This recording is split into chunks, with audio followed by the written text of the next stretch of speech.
Bonjour, l'invité de la rédaction au cœur du CIRA, le Salon international de la restauration, de l'hôtellerie et de l'alimentation, 19e édition. Et nous sommes aujourd'hui avec Christian Berthe, le président du marché de gros Lyon-Corba. Bonjour. Bonjour. Merci d'être avec nous.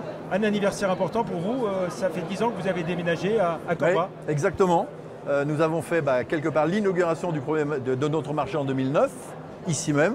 Et nous fêtons les 10 ans, nous avons eu 10 ans le 5 janvier. Voilà. Alors le marché de gros Lyon-Corba, on va dire c'est le deuxième après Rungis. En commercialisation de fruits et légumes, c'est exactement ça, oui. Avec, si on donne quelques chiffres... Bien, écoutez, nous venons de passer la barre des 300 millions de chiffre d'affaires, parce qu'on est même passé à 320 millions de chiffre d'affaires.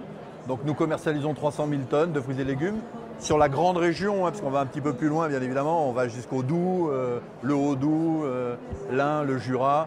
Donc une unité de commercialisation des fruits et légumes au service de la région et de la grande région. Voilà. Et puis ce qu'il faut rappeler, c'est que c'est le premier marché de gros complètement privé. Surtout, sa deuxième... Il y en a d'autres qui vont vous imiter, mais...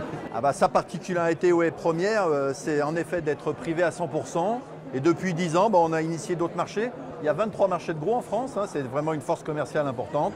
Et en effet, il y a un mouvement de privatisation qui se met en route. Voilà. Et puis vous travaillez avec bien sûr beaucoup de grossistes qui sont vos actionnaires en quelque sorte, vos copropriétaires. Eh bien oui, nous sommes 25 grossistes maintenant. C'est une méga copropriété en fait, le marché de gros. Il y a aussi des producteurs, parce qu'on a un carreau de producteurs où l'on trouve 57 producteurs.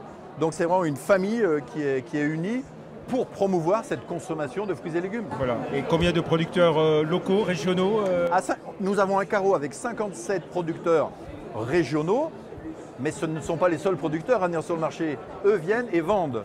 Nous avons plus de 180 producteurs qui viennent confier leur production à vendre aux grossistes en fruits et légumes, ce qui fait que sur notre volume de 300 000 tonnes, nous commercialisons approximativement 45% de produits français, mais sur ces 300 000 tonnes, nous commercialisons 14% de produits régionaux.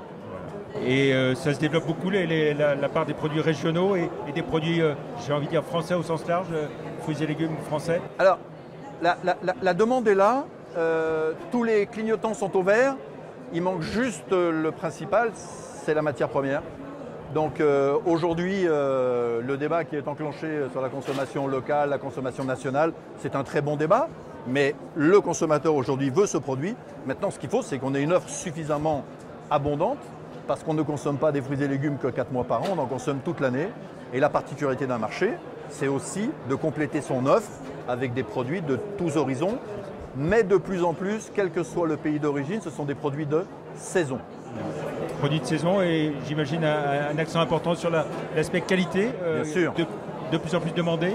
Alors non seulement important, mais je suis également le président national des grossistes des fruits et légumes et avec 2 autres familles, les importateurs et les expéditeurs, nous avons créé une certification qui est validée par la DGCCRF, Direction de la répression des fraudes, parce que nous opérons par exemple plus de 3000 contrôles par an de matières potentiellement résiduelles dans les produits et 98% sont au top. Nous avons des produits sains, fiables, qui ne demande qu'une seule chose, c'est d'être consommé encore plus abondamment. Alors justement, est-ce que les campagnes manger 5 fruits et légumes par jour, ça fonctionne? Il y a un regain d'intérêt de consommation des fruits et légumes? Ça a fonctionné, ça fonctionne, tout le monde là dans l'esprit. Aujourd'hui, même quand on monte dans un taxi, qu'on dit qu'on est grossiste en fruits et légumes, on parle des 5 par jour.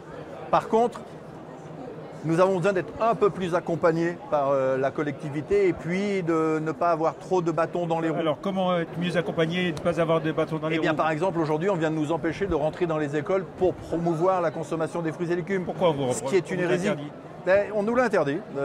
On n'a pas le droit de dire que de consommer des fruits et légumes, ça fait mourir plus vieux. Donc ça fait vivre plus longtemps. C'était volontaire l'ordre de ma diction.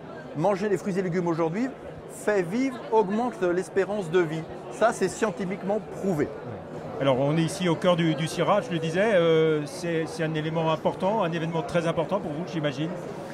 Alors, il est important à double titre. D'abord, parce qu'en effet, on est à Lyon, donc on est à la maison. Ensuite, on est à l'épicentre de la gastronomie et de la bonne bouffe.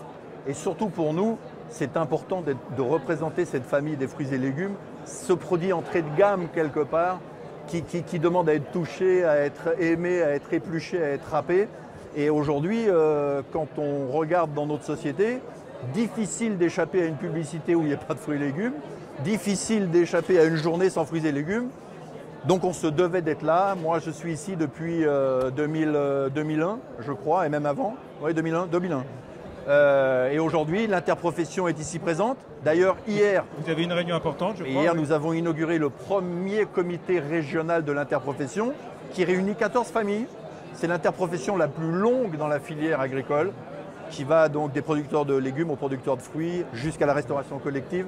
Donc voilà, c'est une véritable entité qui s'est mise en route et qui vient d'être délocalisée. Nous sommes la première région à l'accueillir. Voilà. Et puis ce qu'il faut dire, c'est que dans la foulée du marché de Gros Lyon-Corba, vous avez fait venir d'autres marchés français. Ah bah nous avons bien sûr, nous avons cette année, on est super. Alors la filière des fruits et légumes est très représentée, puisque nous avons déjà le marché de Château-Renard, nous avons le marché de Marseille, nous avons le marché de Cavaillon, il y a le marché de Rungis qui est ici présent. Mais dans ma famille des grossistes, il y a aussi les 3 grands réseaux nationaux, plus des grossistes livreurs, parce qu'aujourd'hui, 40% des fruits et légumes passent dans les mains de grossistes parce que ce sont des produits sensibles et il faut aller très vite. Et puis surtout, la restauration collective est servie à 80% par des grossistes. Voilà. Et c'est vous qui fournissez les produits avec lesquels les candidats au Bocuse d'Or travaillent en ce moment? Alors non, nous on sera présents sur d'autres partenaires, d'autres événements. Mais nous, on n'est pas présents sur celui-là. On ne peut pas être partout, sinon on nous taxerait peut-être d'en faire un peu trop. D'être dominant. Merci beaucoup, Christian Bert, d'être venu dans l'invité de la rédaction. Merci, au revoir.